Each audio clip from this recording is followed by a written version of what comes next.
வணக்கம் நேயர்களே. நேயர்கள் அனைவரும் நீடோழி வாழ்க நிம்மதியுடன். இப்போ ஒரு விஷயத்தை பற்றி பார்க்கலாம். எனர்ஜி. அதாவது நம்ம என்ன செயல் செய்யணுன்னாலும் நமக்கு நல்ல உடம்புல எனர்ஜி இருக்கணும். எனர்ஜி இருந்தால் தான் நம்ம அந்த வேலையை நல்ல திறம்பட செய்ய முடியும். நல்ல எனர்ஜி உள்ளவங்க அடுத்தடுத்து ஒரு 4 வேலையை கூட அழகாக முடிப்பாங்க.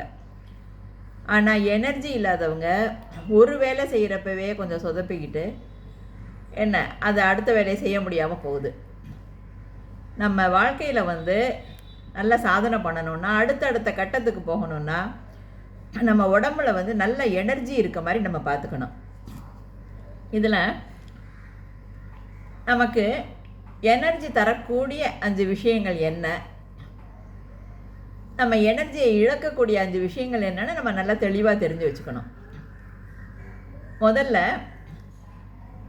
எந்தெந்த விஷயங்கள்னால நம்ம எனர்ஜியை இழக்கிறோம் அதை பற்றி பார்க்கலாமா? முதல்ல அதிகமாக உணவை உண்றது. அதாவது ஒரு 4 இட்லி சாப்பிட்ற இடத்துல சட்னி நல்லாயிருக்கு, சாம்பார் நல்லாயிருக்கு அப்படின்னு சொல்லிட்டு ஒரு 8 இட்லி 10 இட்லி சாப்பிட்றது. அப்போ நம்ம எனர்ஜி பூரா அந்த உணவை செரிக்கிறதுக்கு போகுமே தவிர நம்ம மூளை வேலை செய்யாது. அதனால அப்படியே சோர்வடைஞ்சு அந்த வேலையை அன்றைக்கி பார்க்க முடியாமல் போகுது. அதனால அளவோட அரை வயிறு சாப்பாடு, 1/4 வயிறு தண்ணி, 1/4 வயிறு காற்று, அந்த மாதிரி அளவோடு சாப்பிட்டா எனர்ஜி எப்போயும் நம்மக்கிட்ட இருக்கும். அப்புறம் தொடர்ச்சியாக ஒரு வேலையை விடாமல் ஒரு 2 மணி நேரம் பார்த்தோன்னா நம்ம எனர்ஜி ரொம்ப வேஸ்ட் ஆயிரும். அதாவது அது செஞ்சு முடிக்க வேண்டிய வேலை தான். ஆனால் என்ன பண்ணலாம், ஒரு 30 நிமிஷம் 40 நிமிஷத்துக்கு ஒரு பிரேக் எடுத்துக்கணும். ஒரு லேசாக அப்படின்னு நிறுத்தி வச்சுட்டு கொஞ்சம் நடந்துட்டு வர்றது, இல்லை போய் பக்கத்தில் கேன்டீனில் போய் ஒரு காஃபி சாப்பிட்டு வர்றது, இந்த மாதிரி இப்படி ஏதாவது ஒரு சின்ன பிரேக் எடுத்துக்கலாம். அப்புறம் நம்ம எனர்ஜியை வீணாக்கக்கூடியது என்ன அப்படின்னு பார்க்கலான்னா, நம்ம சில கடினமான வேலைகள் இருக்குல்ல, அது முதல்ல முடிச்சிடணும். அதை முதல்ல முடிக்காமல் இருந்தோன்னா சின்ன சின்ன வேலை செய்கிறதுலையே நம்ம எனர்ஜி இதாகிரும். கடினமான வேலையை முடிச்சிட்டிங்கன்னு வைங்களேன், அதே உங்களுக்கு மனசுக்கு ஒரு சந்தோஷமாகும். அடுத்தடுத்த வேலையை ரொம்ப ஈஸியாகவே நீங்கள் பண்ணிடுவீங்க. ஏன்னா உடம்புல நல்ல எனர்ஜி இருக்கிறப்பயே கடினமான வேலையை ஃபஸ்ட்டு முடிச்சிடணும். அப்புறம் எனர்ஜியை ரொம்ப வீணாக்குறதுல முக்கிய பங்கு வகிக்கிறது என்னென்னா சோஷியல் மீடியா. எப்போ பார்த்தாலும் ஃபேஸ்புக் பார்க்குறது, யூடியூப்பு, அதுலேயும் தேவையில்லாத வீடியோக்கள் பார்க்குறது, அதில் சில நெகட்டிவ் வீடியோவெல்லாம் பார்த்துட்டு நம்ம லைஃப்பில் எப்படி நடந்துருமோன்னு கற்பனை பண்ணிக்கிறது. இதுலேயே கற்பனையிலேயே மனசு சோர்ந்து போகிறது இல்லாமல் உடம்பு சோர்ந்து போயிடும். அதனால் அதை கண்டிப்பாக அவாய்ட் பண்ணணும். அப்புறம் நியூஸ் பேப்பர் எடுத்து பாருங்களேன். நியூஸ் பேப்பரில் ரொம்ப முக்கியமான நியூஸ்ங்கிறது அங்கங்கே தான் இருக்கும். மிச்சப்படி நாட்டில் என்னென்ன அக்கிரமம் நடக்குதோ அது ஃபுல்லாக இருக்கும். ஒரே நெகட்டிவான விஷயங்கள். அதை காலங்காத்தால் நம்ம அதை படிக்கிறப்ப நம்ம மைண்டே அப்படியே ஒரு மாதிரி சோர்ந்துடும்.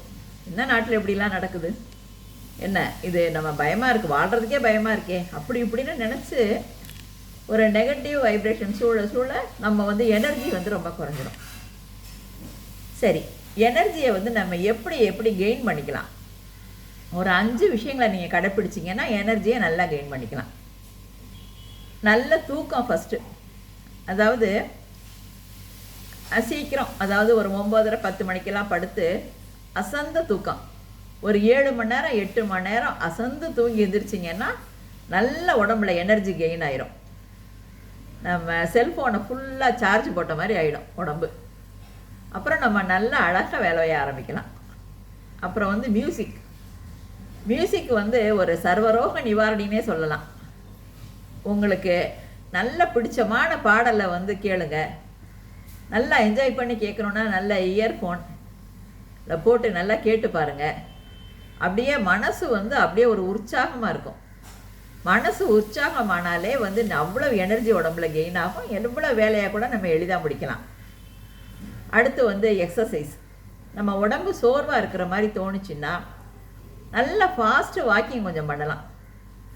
ஒரு 1/4 மணி நேரம் 20 மினிட்ஸ் நல்லா ஃபாஸ்ட்டாக நடந்து பாருங்கள்.